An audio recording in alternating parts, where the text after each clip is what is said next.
Hi friends, கயல் சீரியலில் கதை எங்கே போயிட்டுருக்குன்னே தெரியல. ஒரு பக்கம் நம்ம கயல் ஒரு ஆர்டர் எடுத்து அதை சிறப்பாக செஞ்சு முடிச்சு கொடுக்கணும் அப்படின்னு ஒரு பக்கம் திட்டம் போட்டுட்டு அப்போ தான் பணத்தை சம்பாதிக்கலான்ட்டு ரெடி பண்ணிட்டுருக்காங்க. அதுக்குள்ளே மூர்த்தியோட பிரச்சனை மூர்த்தி மும்பைக்கு தனம் எதுக்கோ அனுப்பியிருக்காங்க. ஏதோ ஒரு வேலை விஷயமா அனுப்பியிருக்காங்க. ஆனால் மூர்த்தி திரும்ப இன்னும் வீட்டுக்கு வரல. அது என்ன காரணம் அப்படின்னு தெரியாமல் தனம் ரொம்பவே கவலைப்படுறாங்க. ஒரு வேளை என்னாச்சோ ஏதாச்சோ அப்படின்ட்டு சாமிக்கிட்டலாம் போய் என் புருஷனை எப்படியாவது இங்கே ஊருக்கு அனுப்பி விட்டுருங்க அப்படி இப்படின்னு புலம்புறாங்க. இன்னொரு பக்கம் போலீஸ் ஸ்டேஷன்லேயும் போய் கம்ப்ளைண்ட் பண்ண போகிறாங்க. ஃபோட்டோ காமிச்சு இதான் என் புருஷன் மும்பைக்கு வேலைக்கு போயிருந்தார், திரும்பி வரவே இல்லை அப்படி இப்படின்னு சொல்ல போகிறாங்க. ஒரு பக்கம் நம்ம தனம் வீட்டில் யாருக்கும் சொல்லாமல் வெளியே போனாலும் ஒரு பக்கம் கையிலும் பயப்பட்டு இருக்காங்க. தனா நீ எங்கே போயிருக்கு, ஏதோ பிரச்சனையில் இருந்தாங்களா, ஒரு வேளை எதுவும் நடந்திருக்குமோ அப்படின்னு பயந்துகிட்டே இருக்காங்க.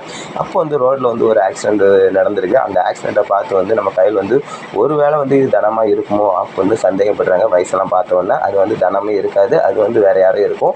ஆனால் கண்டிப்பாக மூர்த்திக்கு ஏதோ ஒரு பிரச்சனை இருக்குது. அந்த பிரச்சனையை எப்படியாவது தனம் நம்ம கையல்கிட்ட எல்லாம் உண்மையை சொல்லணும். சொன்னால் தான் கையல் எப்படியாவது மூர்த்தி மும்பையிலே இருந்தால் கூட மும்பையிலே போய் நம்ம மூர்த்தியை காப்பாற்றுறதுக்கு நம்ம கையில் ரெடியாக தான் இருக்காங்க. கண்டிப்பாக இந்த ஆர்டர் எப்படியாவது ஒழிச்சு அடிக்குன்னு தான் அவங்க பெரியம்மா நினச்சிட்டுருக்காங்க. அதேமாதிரி இந்த ஆர்டர் கேன்சல் ஆக வாய்ப்பு இருக்குதுன்னு நினைக்கிறேன். மூர்த்தியே முக்கியமாக இந்த ஆர்டர் முக்கியமானு பார்க்கும்போது கடைசியில் என் அண்ணன் தான் முக்கியம். அதனால் எப்படியாவது நான் மூர்த்தி போய் மும்பையில் எப்படியாவது மீட்டெடுத்து நான் வருவேன் அப்படின்னு சபதம் போட்டு நம்ம கையில் மும்பைக்கு போகிறதுக்கு வாய்ப்பு இருக்குது நிறையா அப்படி தான் சொல்லணும். ஆனால் தனம் உண்மையை சொல்ல மாட்டேங்கிறாங்க.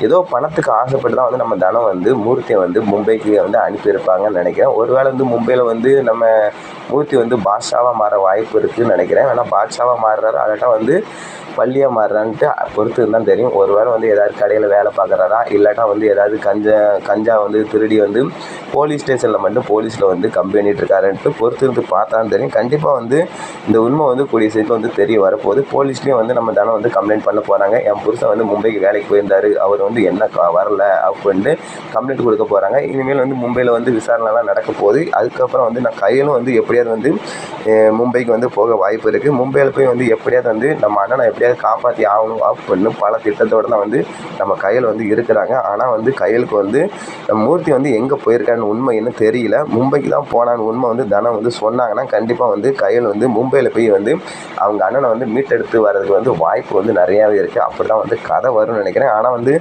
இந்த சீரியலுக்கு கூடிய சீரியலில் எண்டு கார்டு போட்டு முடிங்க அப்படின்னு ரசிகர் எல்லாருமே சொல்லிட்டு இருக்காங்க. அது ஏன்னா கையலுக்கு மட்டும்தான் திரும்ப திரும்ப திரும்ப திரும்ப பிரச்சனை வந்துக்கிட்டே இருக்குது. வேறு யாருக்குமே பிரச்சனை வரலையே. அதனால் இந்த சீரியலை ஊற்றி மூடிட்டு போங்க, நாங்களும் பார்க்க விரும்பலாம் அப்படின்னு நிறைய ரசிகர் கமெண்ட் பண்ணுறாங்க.